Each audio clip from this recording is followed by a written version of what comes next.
Welcome to App Stories, a weekly exploration of the world of apps. Today's show is brought to you by Pillow and Linode. I'm John Voorhees, and with me, of course, is Federico Viticci. Hey, Federico. Hello, John. How are you?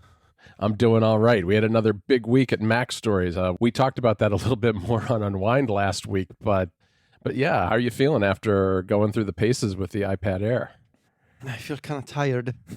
It feels Bet like you do.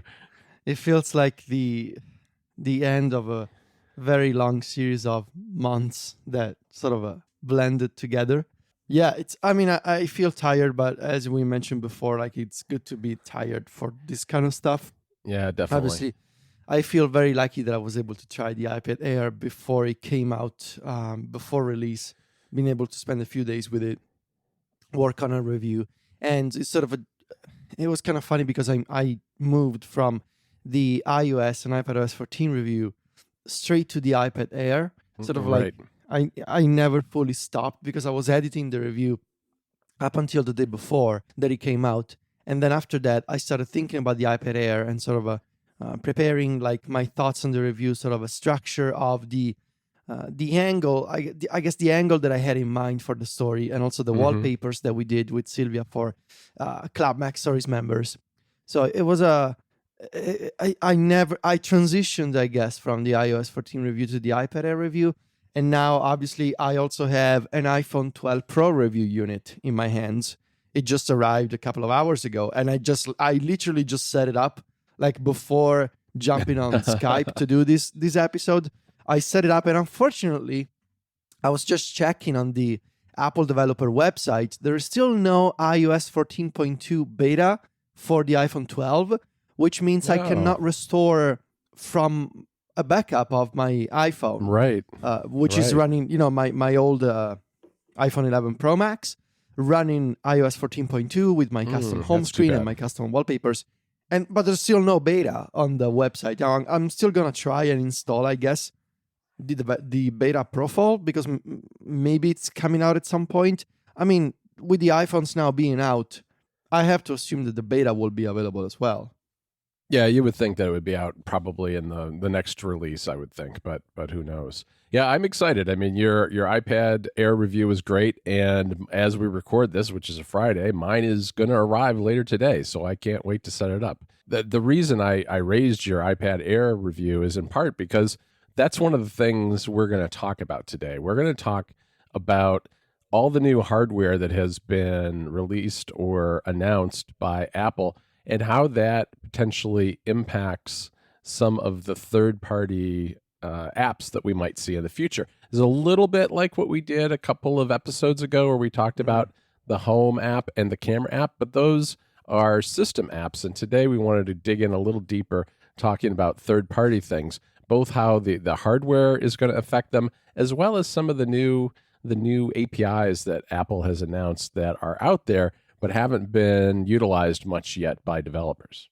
Right. And I guess we wanted to start with the iPhone 12 and the iPhone 12 Pro. We're also going to talk about the iPad Air and something about the HomePod toward the end. But why don't we start with the iPhone 12 and 12 Pro? And why don't you, John, explain to me what the deal is about Pro RAW, which I guess we mentioned before. It's a funny name. This is a new computational photography feature mixed with raw photography. Like, can you explain this to me, please? Yes, and I think if listeners go to the review I did of Halide Mark II, you can get a sense for where things are heading with Pro RAW, because what Halide is doing is it's very clever, and it's a little bit like Pro RAW, but it's more, in a way, it's a hack, but a hack in the best possible clever sense. In that what they have a feature called coverage, and what that allows you to do is, and this is where it gets technical very fast with camera stuff, but bear with me for a second. The iPhones have been able to take raw format images for a while now, and they can take a raw image and a JPEG image at the same time and store them in one file. The thing is, though, that when they do that JPEG that gets stored does not take advantage of all of the computational photography smarts that Apple has baked into the iPhone. Apple hasn't said, but that may be a hardware limitation. That means that when you take a RAW and a JPEG together, that JPEG will not have things like Deep Fusion or HDR, Oh, really? Smart HDR. Huh. Right. That's too bad. Yeah, it is. And so what Halide did to kind of resolve that and deal with that issue is they have set up this coverage mode where instead of taking the images simultaneously, they take them in quick succession one after the other. Now that has the downside of taking longer because it had the camera has to capture two images back to back. But because they're separate images, the JPEG, the compressed version, can take advantage of all that smart photography in the iPhone. And then Halide stores them just in one file, just like they do, just like, the RAW plus JPEG traditional way works as well. So what's interesting about that is with Halide, it lets you go into the app, go into the viewer after you've taken your pictures, and you can see two different versions. You can see the RAW version and you can see the JPEG version. And because the JPEG version is using the computational photography, it might be good enough. And you take that and you share it with your friends or throw it in an album, whatever you want to do with it, it's fine. But you have the backup of the RAW that if you don't like what all the computational photography did to your image that's compressed, you can take the RAW image and you can edit that yourself.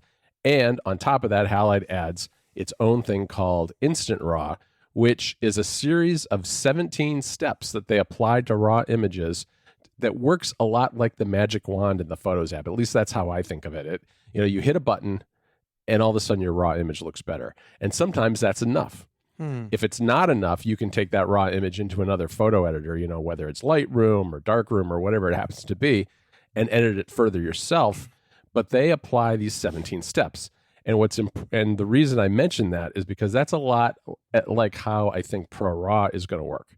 Apple hasn't said a lot about this, but it's capturing the RAW image and then applying computational photography techniques to alter that image and make it look better, because a RAW image coming off the camera sensor doesn't look great. It tends to look dim and have not very vibrant colors. So it applies a series of steps, just like Halide is doing, and comes out with a result, but that result is compressed. It's a JPEG. What Pro RAW is going to do, I believe, is preserve the underlying RAW image plus that workflow that turns a RAW image into a beautiful looking JPEG and make that available to third parties, which means that all these photo editors that are out there will have access to those steps in the process and be able to alter them so that if what the camera does with its computational photography techniques doesn't suit your tastes, you'll be able to adjust it more, because a RAW image has a lot more data, which makes it a lot more editable than something that's been compressed. You can only do so much with a JPEG because there's not as much data there as there is with a RAW image. So that's how it works. And I think that's where we're heading with editors. I mean, it'll be interesting to see. The API is not out yet, but Apple has said it's coming. And I expect, Adobe and hopefully Darkroom and some of the other photo editors to jump on board and give it a try and see, where we can go with that. I think it's going to be really interesting. So for developers, this means that once ProRAW comes out as an API, they will be able to have features similar to what the Halide developers did, but it's going to be a native thing. This idea of saving both and also saving the steps and apply, they're going to have both versions of those photos, but they're also going to have all this sort of the smarts that the system automatically applies, so that in theory, this means that it becomes much easier to offer a third-party camera app that is comparable in terms of intelligence to the system one. Because Apple is going to open up I guess it's an interesting move because Apple is sort of opening up the intelligence behind the camera, right? All these sort of smart workflows that are automatically applied once you take a picture. They're going to open that up to developers. And in a way, you may think Apple is losing its competitive advantage here, right? But also you still got to consider how the camera app is still going to be the most important app on people's devices. Like it's on the lock screen, it's in Control Center, it's the default camera app. But at the same time, I don't think Apple is losing any competitive advantage because you're still going to buy an iPhone.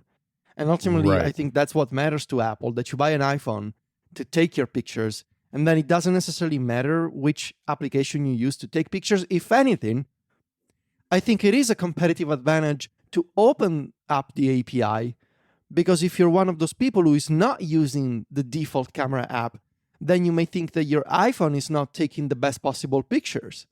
And instead, if now developers use ProRAW, then you're going to have the best possible quality that matches whatever Apple does in the background when you use the camera app. So I think it's a super intelligent move to actually open it up, because Apple knows that there's an ecosystem of camera apps out there, and there's, X millions of people using them. And I think it's very smart to say, well, we want to help you make those pictures look better because you've bought an iPhone after all, and you have a right to have the best possible quality of your photos. Right. I think that's absolutely right. And you're right. It does affect both camera apps that are capturing in ProRAW, which they can't do today, and it'll affect the editors that will allow you to access all that underlying data. Now, the limitation of ProRAW is that it only works with the iPhone 12 Pro cameras. Right. So this is not something that I think, this may take a while to develop, only because that market is going to be a lot smaller by definition than the entire iPhone ecosystem. And that's why also I don't think that Halide is Sherlocked by this in any way, because Halide works, it's backwards compatible to older iPhones. The ProRAW, what Apple's doing with ProRAW will have the advantage of not having to be a two-step process like Halide, presumably, but it's limited to just the iPhone 12. And the Halide development team has speculated, and it really is, I think, just speculation at this point, is that limitation is because the iPhone 12 Pros have 6 gigabytes of RAM, because that they believe that that's probably necessary in order to capture all of this data simultaneously and as layers that can be accessed by third-party developers. This episode of App Stories is brought to you by Pillow. Getting a good night's sleep is vastly underrated, but with a little help, it can be life-changing. Pillow is an all-in-one sleep tracking solution to help you be more aware of your sleep patterns and discover what might be affecting your sleep quality. If you have an Apple Watch, tracking your sleep is as easy as wearing your Apple Watch during sleep. Pillow will track and analyze your sleep automatically. One of Pillow's most loved features is its ability to get a detailed heart rate diagram of every sleep session. You can even compare your sleep quality to your weight, steps, caffeine consumption, and many more health metrics to discover what might be affecting your sleep quality. Pillow can optionally record sounds you make during sleep too. From sleep talking to sleep apnea and snoring or unexpected noises that might be affecting your sleep, a lot of users have been surprised by the results. Pillow is also very privacy-minded. All of your sleep and audio data is encrypted and stored on your device and in your iCloud storage account using end-to-end encryption. Pillow doesn't have user accounts, so you can use it anonymously, and it doesn't collect or send your personal data anywhere else. Naps boost your focus, creativity, and overall well-being. If you're working from home, you can also take naps using Pillow's power nap modes. If you need an alarm, Pillow can wake you up using your iPhone, Apple Watch, and iPad. If you have watchOS 6 or later installed on your Apple Watch, the latest update of Pillow uses the new extended runtime to minimize battery consumption on the Apple Watch. Pillow has a new home screen widget too that lets you track your latest sleep analysis and daily sleep goals. Pillow is available on the App Store for the iPhone, Apple Watch, and iPad. Discover all of Pillow's features at neybox.com/pillow. That's neybox.com/pillow. One more time, that URL is neybox.com/pillow, and I'll put a link in the show notes too. Pillow, sleeping better, made simple. Our thanks to Pillow for their support of the show. Also new in the iPhone 12 Pro, and I guess in the iPhone 12 Pro Max, is the new, what's it called? The sensor shift image stabilization technology that is only available in the bigger model. So the standard iPhone 12 Pro will have the classic optical image stabilization for the wide camera, so the default camera. But the iPhone 12 Pro Max will have a sensor shift optical image stabilization, which means the sensor is actually going to move to compensate for like shaky hands or movement. Like, for example, if you're taking a picture in your car or on a train, whatever, the sensor is actually going to move slightly to compensate for your movement, which should result in crisper and sharper images. And it is not clear, I guess, if developers will be able to access this data at all. I will be very surprised if Apple opens this up. I think this is just going to be a hardware thing. I think it's just going to be a sensor thing that the iPhone 12 Pro Max can do, and developers will not be able to access. It would be fascinating to see data from that sensor, like what is actually happening behind the scenes. But I don't think Apple ever opened up the optical image stabilization data to developers. So and I think you're probably right. Although there are, digital camera makers have been using sensor shift image stabilization to do some really cool things in cameras, such as deliberately moving that sensor shift technology to allow them to capture higher resolution images than they normally could. Because what they effectively do is they shift that sensor a little bit, allowing them to take multiple shots that they can stitch together in software and create a higher resolution image with more color data than is normally allowed. So you could see that being a way to create higher resolution images with an iPhone than the sensor by itself supports. And that would be both great for photography, but it could also be something that would allow for higher resolution scans of documents, which makes OCR more effective. The LiDAR scanner is also interesting. This is available in the iPhone 12 Pro and 12 Pro Max. Obviously, we've seen the LiDAR scanner before on the iPad Pro, the 2020 model. And the LiDAR scanner was originally primarily advertised as an improvement for AR. But in the iPhone 12 Pro and Pro Max, it'll also be used for photography to help with things like autofocus and portrait mode, for example. For developers, I don't think there's any developer documentation regarding LiDAR as a photography tool, or at least I haven't seen it. But obviously, all the improvements that Apple mentioned for LiDAR in relation to ARKit, of course, they also apply to the iPhone. So if you're building an ARKit compatible app, you can take advantage of the LiDAR improvements in ARKit, and especially in ARKit 4, which is the latest version of this framework. And with LiDAR, you can do a bunch of interesting things. Namely, you no longer have to guide users through the initial scanning process of ARKit. You may remember, if you played with ARKit compatible apps before, there was like this 10 to 15 second process where you needed to wave your iPhone around and scan a room to build the map for the iPhone to understand where it was located in a physical space. But now with the LiDAR scanner, the process is basically gone, because the iPhone almost instantaneously, it can construct a depth map of your surroundings. And that's because LiDAR can gain a much, much better and faster and more precise understanding of the device's position in space. So all kinds of things become more precise thanks to LiDAR, from people occlusion to collisions to just the general performance of ARKit. If you're a developer of an ARKit experience and you have been able to appreciate these improvements in the iPad Pro, now you can also take advantage of those in the iPhone 12 Pro and 12 Pro Max.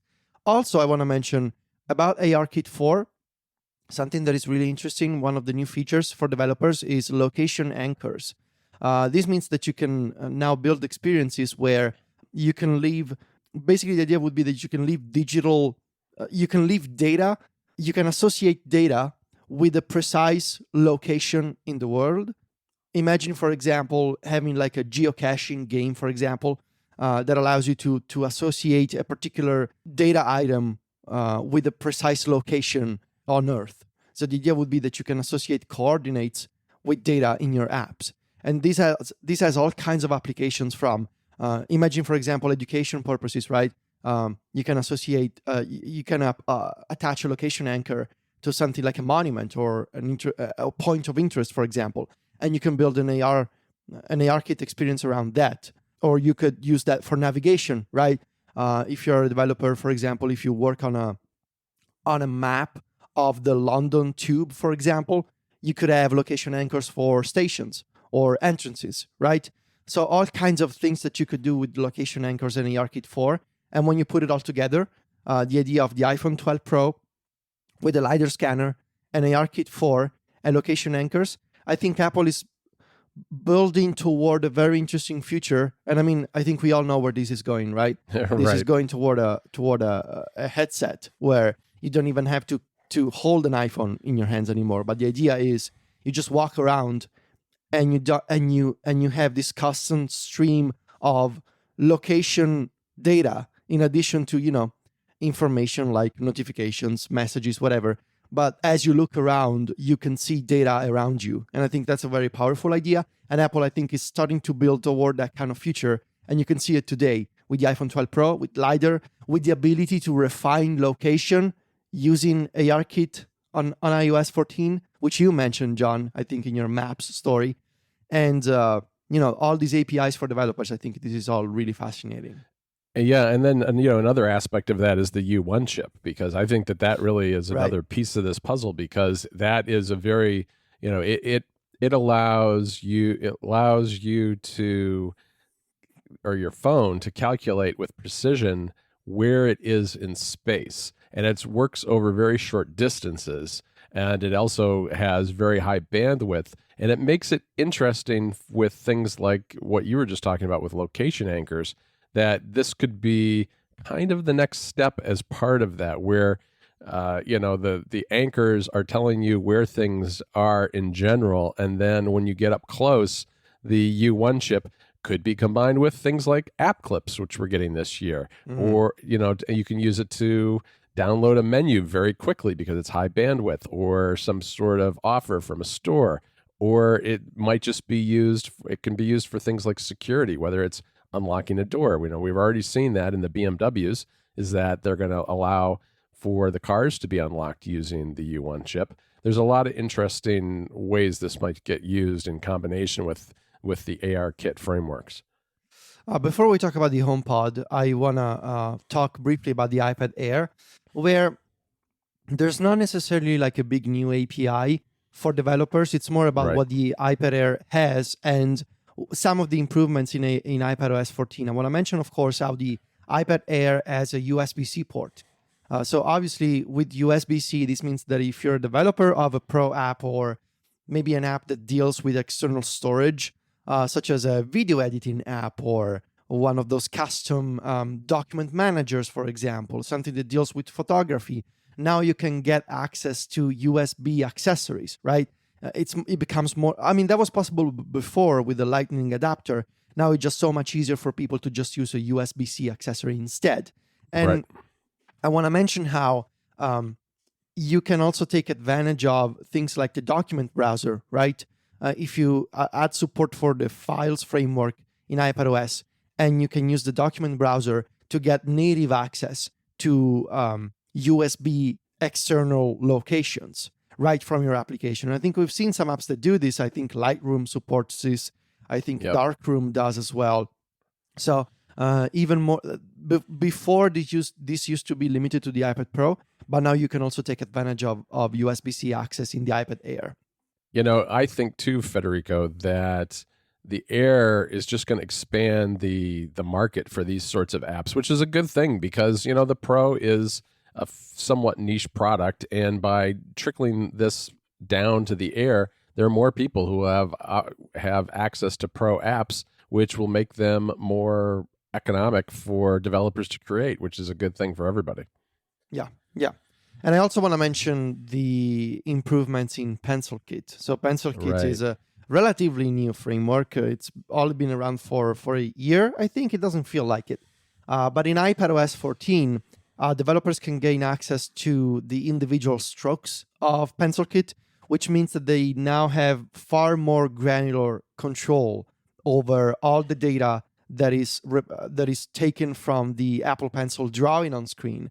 And this has all kinds of implications for example, apps that wanna, for example, animation apps that let you create hand-drawn animations and things like time lapses, for example, of your drawings. Now those can be way more precise and good looking because of these Pencil Kit improvements. And of course, Apple also fixed some of the limitations of Pencil Kit, such as blur effects, like motion blur effects that weren't supported before in Pencil Kit. Now you can also take advantage of those. So if you're a developer of an iPad app, I would consider, given these recent hardware changes with the iPad Air, I would consider, take a look at USB and take a look at Pencil Kit and what you can do in terms of these pro experiences, right? Even though it is not an iPad Pro, which I think this is the overarching idea behind the iPad Air, democratizing some features that were exclusive to the iPad Pro market and making those available to more people.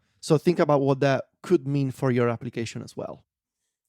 Yeah, I think that's a really interesting point. This episode of App Stories is brought to you by our friends at Linode. Whether you're working on a personal project or managing enterprise infrastructure, you deserve simple, affordable, and accessible cloud computing solutions that allow you to take your project to the next level.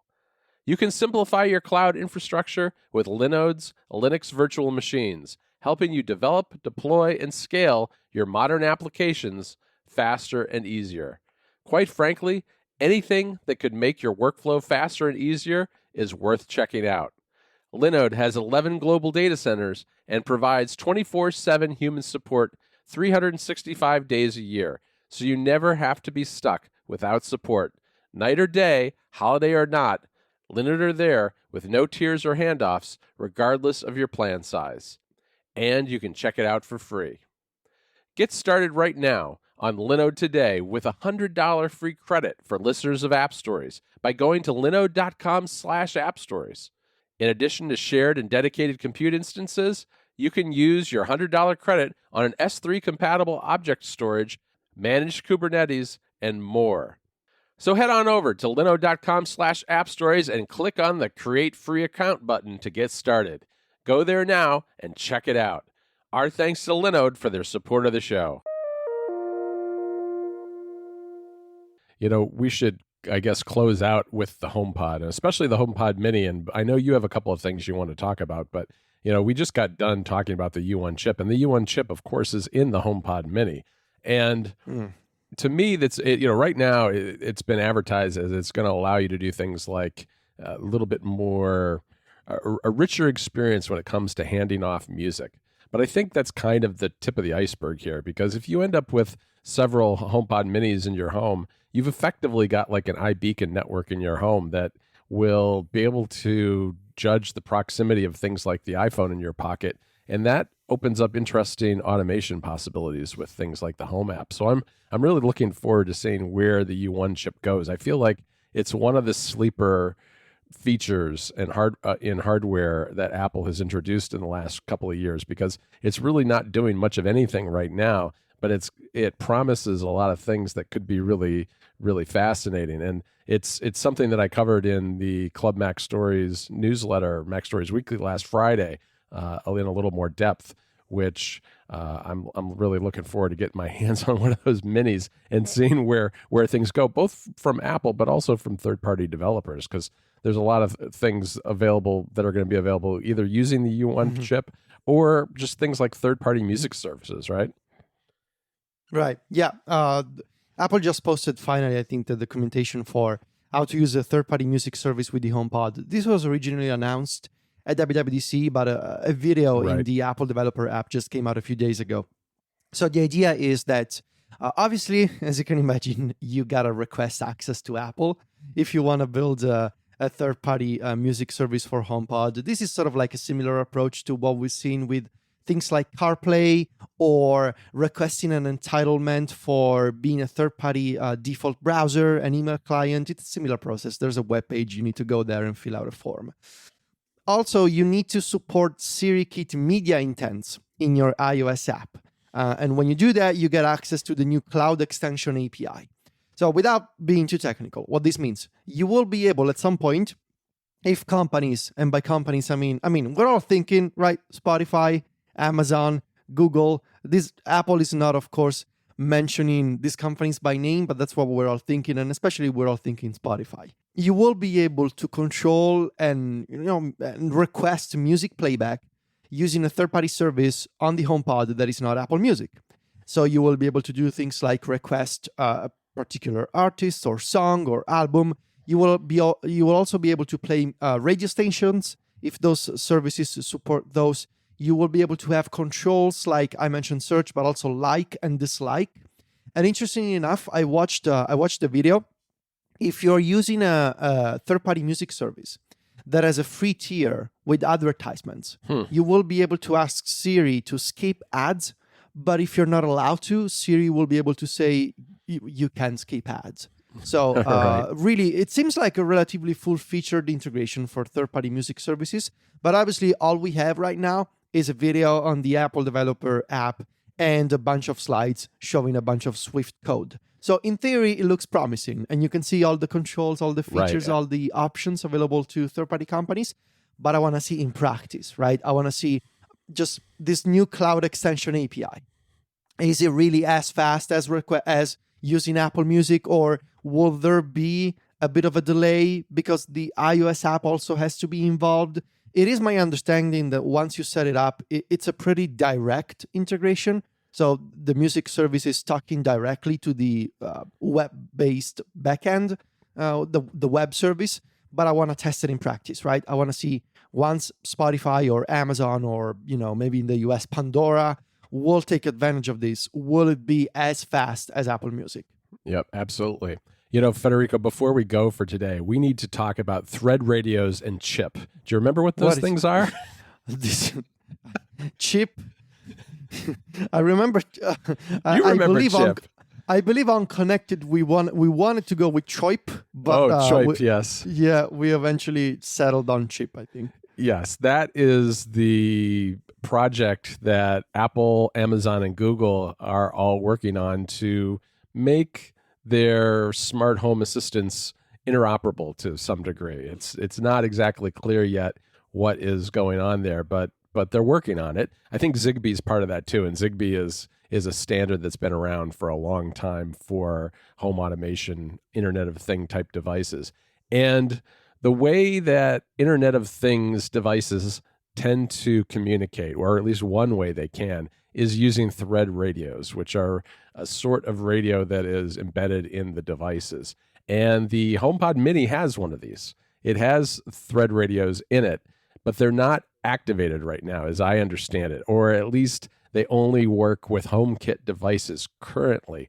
But because they are thread radios, which is an internet standard type of radio, they have the potential in software probably to be activated in the future to work with things like an Amazon Echo or a Google Home Assistant.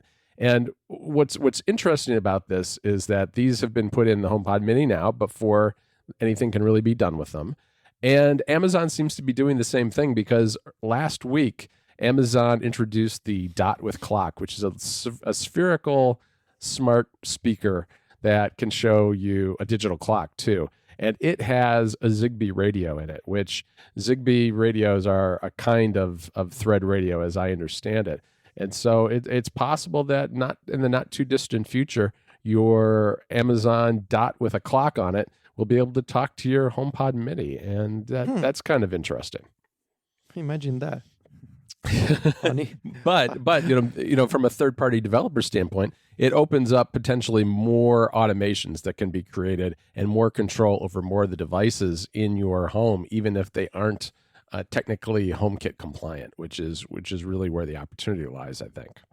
Yeah, that's very interesting. Maybe I'll be able to live in a future where Alexa and Siri are talking to each other in my apartment. Yeah, don't get rid of all those Amazon things that you talked about on camera. Well, they don't have thread radios. They don't have thread radio that's and true. cheap. So I got to buy new ones, I'm afraid. That's true. All right, well, get rid of all that old stuff. Get ready for the new. You got to You've got a lot of convincing. Thread and Chip. It sounds like a 70s like police TV show. Does, it does. It's a Thread and Chip are two detectives in America. Oh man, we know those TV Plus people ought to hire us to work on these ideas for the shows. Look, I can be a screenwriter in my free time. All right, and I have this idea right here: Thread and Chip. You have plenty of time for that, Federico. All right. Well, that's where we're going to stop before this goes too much further. I want to thank our two sponsors for today. That's Pillow and Linode. You can find me and Federico writing over at macstories.net. Federico is on Twitter and Instagram where he is at Viticci. That's VITICCI. And I'm at John Voorhees. JOHNVOORHWS. Talk to you next week, Federico. Ciao, John.